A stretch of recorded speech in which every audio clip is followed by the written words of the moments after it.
Hello, cats and kittens. Orewa Jose, Yoroshku. I'm back in the Crisis Corner with my review or my impressions on One Piece Chapter 997, Flames.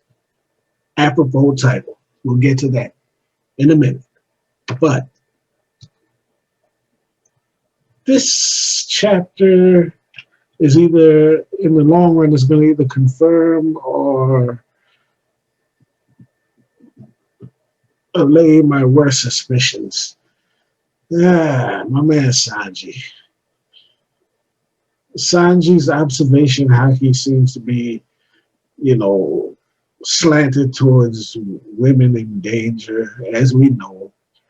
Uh, we've observed that, he can hear a woman's tear hit the ground from vast distances. Being the pervy little fella that he is highly attuned to the distress of women, which I'm curious to see. As we know, he gets caught in a trap. Apparently, he heard what he thought was a woman being deflowered by some fellow, but it turns out that it's actually a trap sprung on him by Black Mariah, uh, among others. I'm curious, was this trap sprung based on intel? Yeah, you would think. But then again, this could just be a general trap. Um, it could be a general trap. I mean, he takes some damage. I don't think Sanji's in really, really bad shape. I think he essentially gets caught in this by one of these gifters can spin a spider web of some sort. And yes, so one of these gifters can this woman, I believe. Let me see. What? What is this? A spider web, Sanji says. And then the trap is sprung and he gets caught in the spider web. And it says another would-be hero with impure motives. So this is a general trap. Blackleg Sanji from the Straw Hats crew. Oh, a bounty of 330 million berries. Hey, you're big time. So this is a general trap. Okay, so they did not know that his weakness is women, I don't believe. But Black Mariah is at the helm of this trap, which could be bad. Sanji won't fight her. I don't think she knows that. And are there any men there for him to fight? There's a few women. The woman that actually sprung the trap. Yeah, okay, so he's I don't think Sanji's in a great deal of danger. He even says, what does he say? Untie me right now and I'll let you go. I'm in a hurry. He doesn't even seem that concerned. Untie me if you untie me if you want the truth. The truth is I love you. Wow, come on now. Yes, Sanji. Classic Sanji. Okay, Sanji gets caught in a man trap.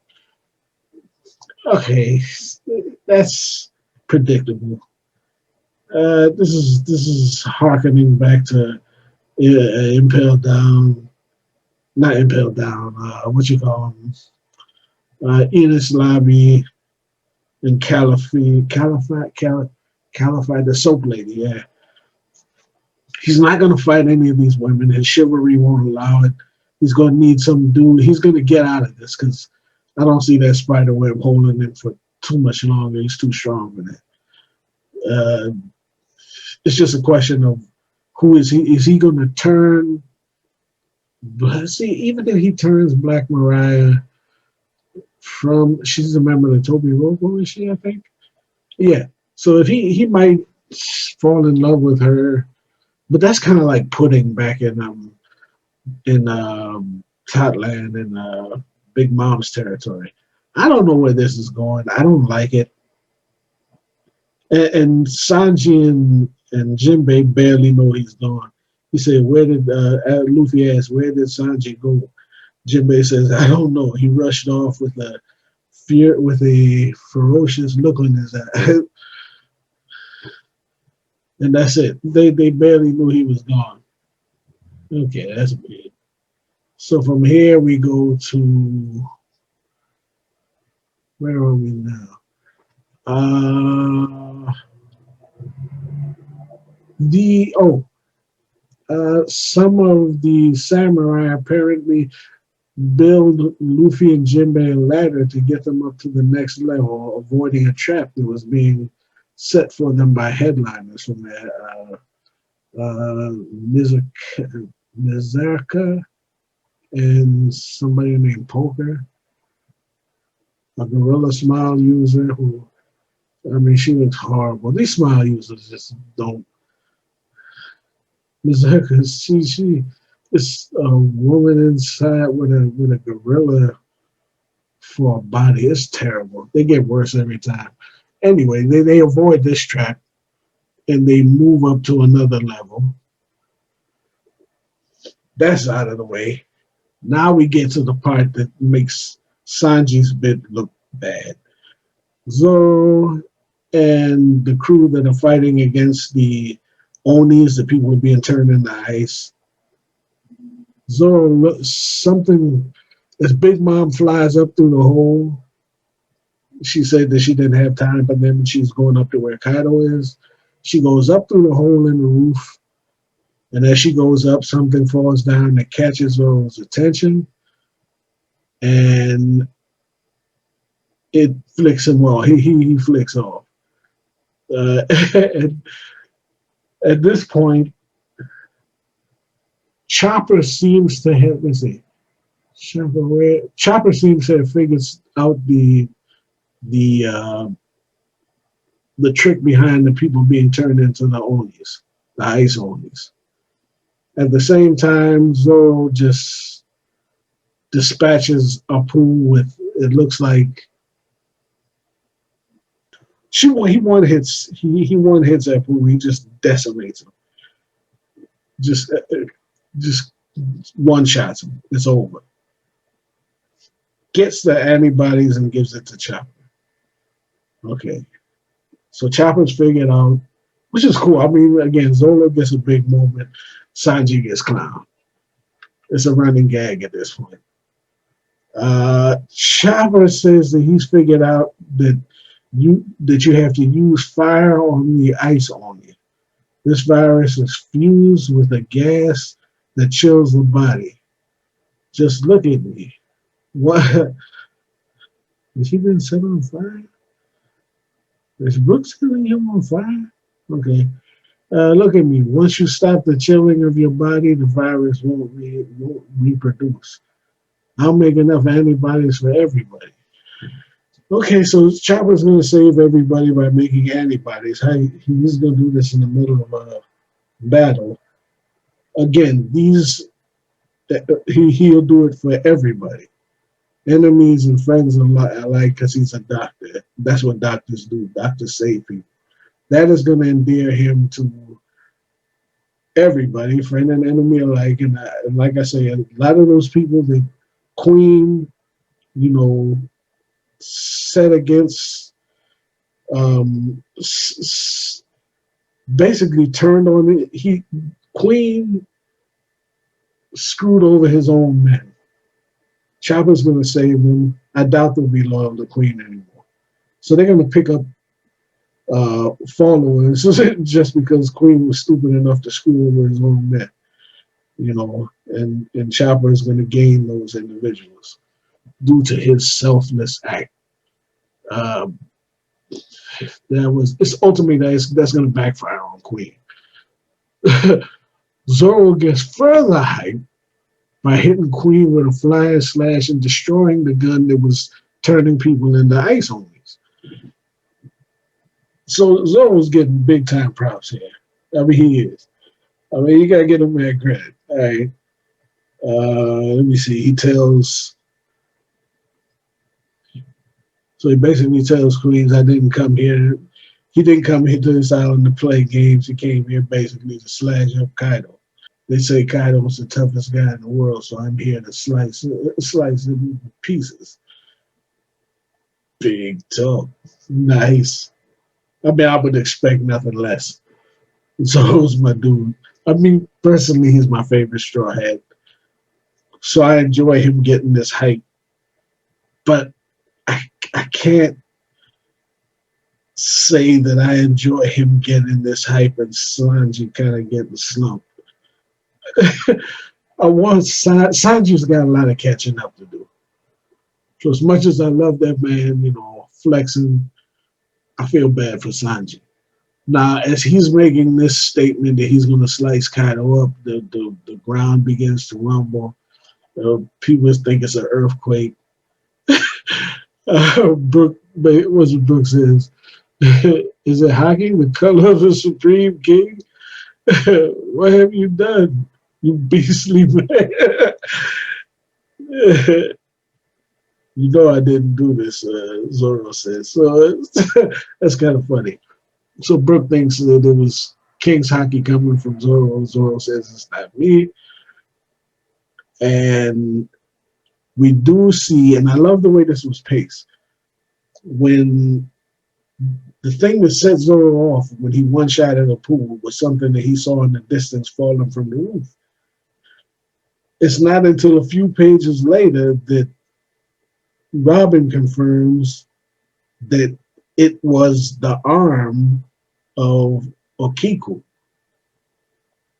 that enraged Zoro. He saw it falling from the ceiling. That's what got him, I guess, motivated to put an end to Apu's nonsense. Now, going back to Apu is now, he's in a bad situation. He failed Queen, so Queen's going to kill him. That confirms that he's going to come over to the side of the invasion. The invader is, if for no other reason, self-preservation. He can't serve Kaido anymore because Queen is going to kill him because he failed Queen. So that confirms he's going to join the rest of the Novas.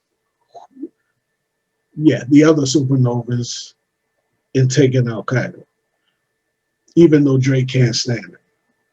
So his fate is sealed. He has to join the invaders.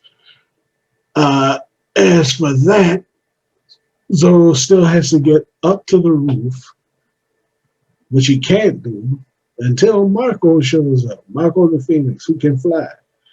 So Marco undoubtedly is going to get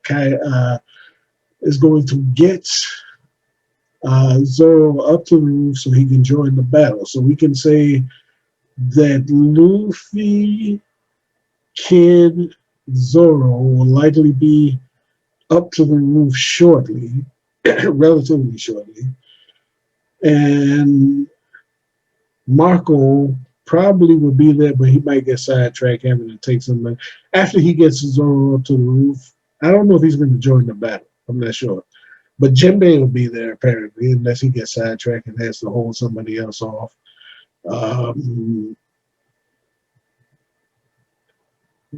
Yeah, there's going to be quite a few people up there. Sanji is going to shake loose, I think, at some point and then join the whole thing as well, but we will see. So, now here's the interesting part. Onigashima, the entire island, it seems, and this is crazy, Kaido is lifting Onigashima up because we rejoin Yamato, who has Shinobu and Momonosuke, and they're running. They get to the pier where ships should be, and the island is being lifted up. It's being lifted up, and it's being lifted up by Kaido. And it's stated that she says it's too late. There's no escape from the sea anymore. That's what the shaking is about. What's happening in Yamato? It says dragons fly through the air by creating something called flame clouds, meaning Kaido sent Onigashima itself aloft. And then we get this great splash page of Onigashima being lifted up. He's going to move the entire island to the flower capital. Which is this is an amazing feat. It's an incredible feat, and it's also a feat that is it really shifts the battle or the terms of the battle. Because when you think about it, if this is an act of will, because it looks like he's in his human form, this is something that he's actively doing. What does he say? He said, "Are you satisfied yet? Kazuki is finished. Wano, or more accurately, New Onigashima will become a pirate stronghold. Let us begin the world of violence." This is Kaido. So if Kaido is actively doing this by force of will and these flame things or whatever, you can't attack him now. You know, it's somewhat similar to the bird cage. Well, not really, because when Doflamingo activated the bird cage was autonomous. It was going to shrink regardless of what happened, unless you put him down. It was going to, the bird cage was going to contract and contract, and when Luffy put him down, it stopped. That's true. But in this case, if you attack Kaido and he loses consciousness, unlike the bird cage, that the results will be dire. They needed to knock him out to save They needed to knock out Doflamingo to save the day. Otherwise, everybody was going to get killed in the bird cage. If you knock out Kaido at this point, then Onigashima is going to drop, and depending on how high it gets, everybody will die. So I can see him holding the battlefield hostage at this point. It reminds me of a Fantastic Four issue way back in the '80s. I think it was the '80s, where Tyrax the Tamer lifted Manhattan up and took it into space and basically told the Fantastic Four, you go and kill Galactus for me, or I'm going to ram this entire island into the side of his ship and kill everybody on the island. You got to do what I say, basically. Now, I don't know what the implications are for the people. He might have them. When you go back to Doflamingo, he put on some kind of thing where, he told everybody to kill or capture the Straw Hats. He put bounties on everybody and said capture them, or else, what was it? This to stop the bird cage, or he just said to do it anyway. I can't remember what the terms were. And all I'm saying is he can set terms. He can basically put himself in a position where he can say, y'all supernovas fight each other, or I'll drop Onigashima and kill everybody. I'll drop Onigashima on top of the flower capital and kill everybody. He's in the driver's seat right now. I can't see you defeating him or actively fighting against him. Not that the Scabbers can anymore, because I don't see them anywhere. They're not even standing. I don't think he could have activated this if he was still fighting. So they must be defeated. And Big Mom is on her way up there. I don't know. This is crazy. This whole thing is crazy. I'm curious to see what his plan is. And when he gets Onigashima to the flower capital, I'm assuming he's going to rest it down gently. And this is a madman's plot. Whatever it is he's planning on doing is crazy. But they can't fight him at this point. They wouldn't dare. I know Kid would, yeah. Luffy probably wouldn't, and I know Law probably wouldn't. But Kid, he might try to attack him anyway and figure, hey, whatever. This is great. This is great drama. I'm curious to see where this is going. chapter. Oh, there's going to be a break because the next chapter drops December 13th, which is next week. Okay, well, this is a good stopping point. Very good stopping point. Eh, Excellent chapter, except for the fact that Sanji gets clowned, and I hope he gets out of this and gets some hype that he deserved because he's way behind Zoro at this point. Zoro just took over this chapter. I mean, he cut down that pool. He chopped up Queen's gun. He issued threats against Kaido. You know what I'm saying? He's winning at this point. And Marco's probably going to get him up to the roof unless he runs into King or Queen. Well, this is good. So let me know what you think Kaido is going to. Let me know if you think Kaido can still be defeated while Onigashima is aloft. Or do you think he's going to hold the battlefield hostage? I think he will. I think he can. Will he? I don't know. He's pretty reckless. He probably wouldn't care if it dropped either. He wants to die, so who cares? But I think he's going to hold the battlefield hostage and do something weird. Either take people captive or issue some kind of a fight to the death or something. I don't know. But I think he's going to hold the battlefield hostage. Let me know what you think. Great chapter. See you at 998. Stay loose.